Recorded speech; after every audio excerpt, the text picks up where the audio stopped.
Hi എല്ലാവർക്കും നമസ്കാരം. ഇന്ന് നമുക്ക് സദ്യ സ്പെഷ്യൽ മത്തങ്ങ വൻപയർ എങ്ങനെ റെഡിയാക്കുന്നത്. ഒരു 1/4 കിലോ മത്തങ്ങ എടുത്ത് കഴുകി വൃത്തിയാക്കിയിട്ടുണ്ട്. അതിൻ്റെ പകുതിയോളം വൻപയറും ഞാൻ എടുത്ത് കഴുകി വൃത്തിയാക്കി ഒരു ചെറിയ കുക്കറിലേക്ക് ഇട്ട് ഒരു സവോളയും കൂടെ അരിഞ്ഞെടുത്തിട്ടുണ്ട്. പിന്നെ മഞ്ഞൾപ്പൊടിയും കുറച്ച് കല്ലുപ്പും ആവശ്യത്തിന് ഉപ്പും കൂടി ചേർത്ത് കുറച്ച് വെള്ളവും കൂടി ഒഴിച്ച് നമുക്ക് നന്നായിട്ടൊന്ന് ഇളക്കിയിട്ട് കുക്കറിലൊരു 4 വിസിൽ വരുന്നോളം വരെ വെച്ചിട്ട് ഇതിനെ റെഡിയാക്കാൻ ആവശ്യമായ മസാലയ്ക്ക് വേണ്ട തേങ്ങ, മഞ്ഞൾപ്പൊടി, പച്ചമുളക്, 2 കുഞ്ഞുള്ളി, പിന്നെ 2 വെളുത്തുള്ളി, പിന്നെ ശകലം ജീരകം ഇതെല്ലാം കൂടെ അരച്ചെടുത്ത് വെന്ത് വന്ന മത്തങ്ങയും വൻപയറിലേക്ക് നമുക്കൊന്ന് നന്നായി ചേർത്ത് ഇളക്കി കൊടുത്തതിന് ശേഷം അതൊന്ന് തിളയ്ക്കാൻ വെക്കണം. തിളച്ച് ആ വെള്ളമെല്ലാം ഒന്ന് കുറുകി വരുന്നോളം വരെ.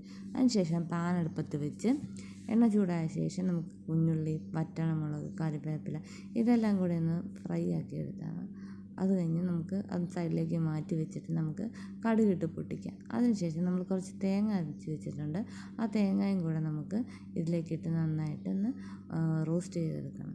ഈ തേങ്ങ റോസ്റ്റ് ചെയ്യുന്നതാണ് ഈ മത്തങ്ങ വൻപയർ എരിശ്ശേരിക്ക് ടേസ്റ്റ് കൂട്ടുന്നത്. ഇത് നമുക്ക് തിളച്ച് വറ്റി വന്നിരിക്കുന്ന കറിയിലേക്ക് ഇട്ട് കൊടുത്ത് ഒന്ന് നന്നായി ഇളക്കിയെടുത്ത് കഴിഞ്ഞാൽ സദ്യ സ്പെഷ്യൽ മത്തങ്ങ വൻപയർ കറി റെഡിയായി.